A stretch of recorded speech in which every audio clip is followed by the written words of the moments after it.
Тәуелсіздіктің күні әр қазақстандықтың тұмар етіп тағынатын ең қастерлі мерекесі.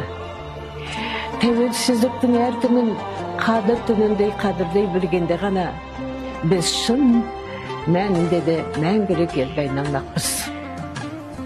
Азат ойлы, парасатты жас ұрпақ қалыптасып келеді. Келешек солардың қолында. Елдіктің ертеңі болар жас ұрпақтың еңбек пен білімде, өмір мен өнерде жолы болсын деп тілеймін. Еліміздің ішін даудан, сыртын жаудан сақтасын. Барлық отандастарымды ұлттық берекемізбен шын жүректен құттықтаймын. Байрағымыз көкте желбірей берсін. Әнұранымыз асқаттай берсін.